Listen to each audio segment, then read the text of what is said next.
what this guy does, and this is a technique, is you set quotas for yourself. I'm going to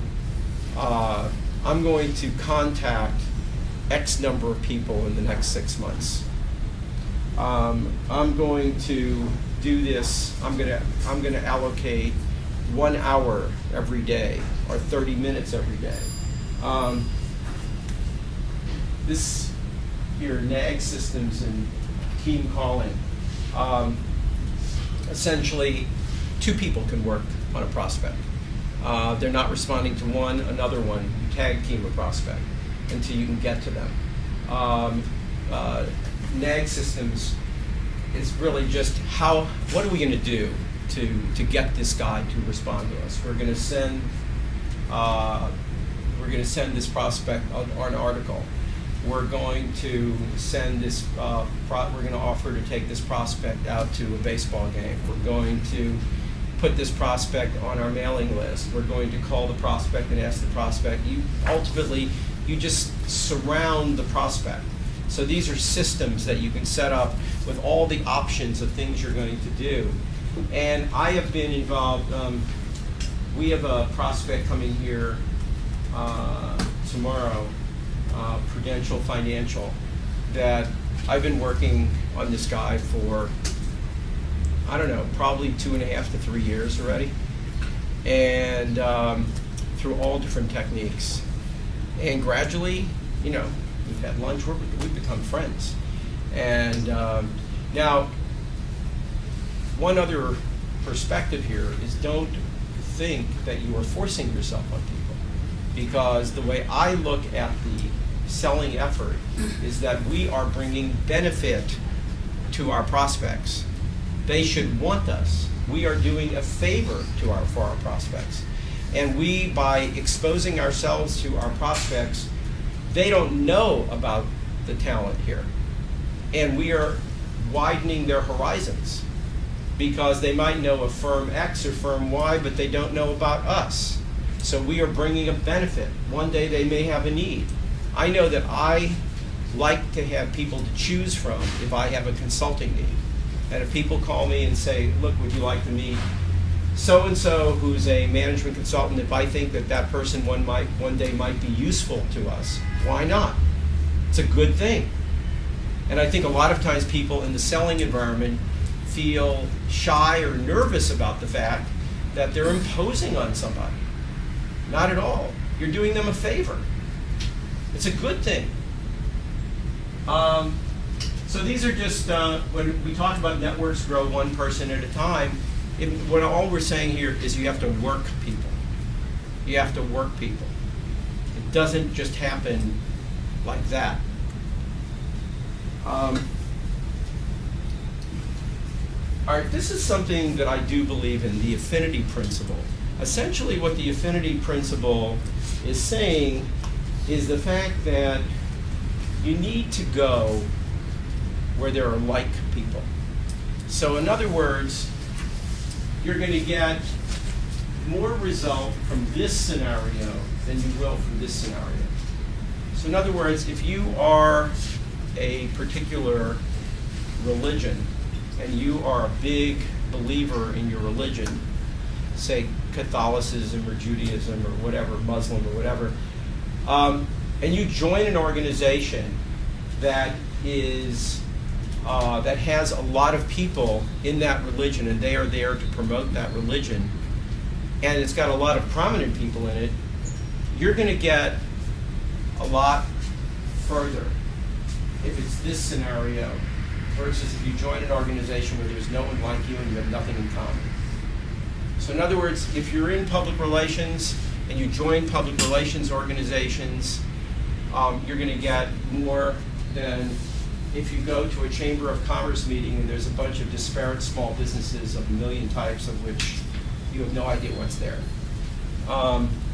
The organization could be based on geography in common. It could be based on your university because everybody's an alum of that particular university. It could be based on the fact, an alumni of a company. We're trying to form an alumni organization right now from people who have worked at Makovsky and Company. It could be just the fact that you were a member of a previous organization of which there was a big filial relationship to.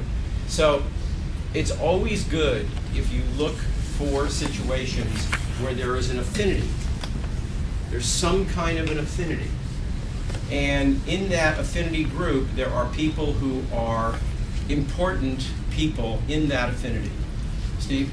I just want to add that this principle is extremely applicable in the online world now, because these social networking sites like LinkedIn and Facebook have narrow niche groups, so that while it is beneficial for everyone here to join, say, some sort of public relations association, on LinkedIn you may be able to join a technology public relations group or a cardiology public relations group. I mean, extremely narrowly focused niches where you can really, and also there it's easy to exchange information, post links, news items, and then you bring it into the real world. You email these people, ask them to lunch, and so on. Like, I'm finding it kind of helpful to identify and reach out to people that may be going after some of our contacts, but from a different angle. I reached out to the owner of a special events firm in this region recently that I knew through a family member. And she has several contacts where she sells in conferences and speaking events and managing large special events and media tours and such like that for her clients. So she interacts with a lot of communication heads in her business. And we said, well, let's get together and exchange client lists and cards and see how we can help each other out, because she's not about to provide PR support. I'm not about to provide her level of special event support, but we have lists that are mutually beneficial to us. Yeah, well, it's the same way we have often gotten together with an ad agency who has financial clients or health clients, because sometimes those people are bridges to referrals. Anytime I think you really made a great point about the online world, because the affinities are just so important. If you can find, even if it's kind of a remote affinity, it really helps. And the other thing you brought out, Mike, which I thought was something I forgot to mention, is that when you look at your affinity groups and you start figuring out, where you're going to target, you look at family, you look at friends, you look at organizations that you've been in, you look at religious groups, you look at your university, you look at the industry that you're in, and you invade these. You look at what's available here. What is something that I could become part of? Because that is part of this science. Go back to that number one point, have a system for getting business. What we're talking about today is systemic techniques to get business. They work. Believe me, they work. I have it, I use it, and it works. And believe me, it works even if it's only 30 minutes a day. It gradually, if you go back to that chart, the red line, it's low in the early years, but the network expands. And I don't care what field you're in. If you were bringing in business to wherever you are, no matter what field you're in, you could be the greatest service person in the world. And believe me, there's two things that are important: service and sales. Those are critical because they go together. But if you're bringing in business, you're going to have an edge. You're going to have an edge because that revenue is it's the fuel that makes all of us, that enables all of us to be sitting in this room. Okay.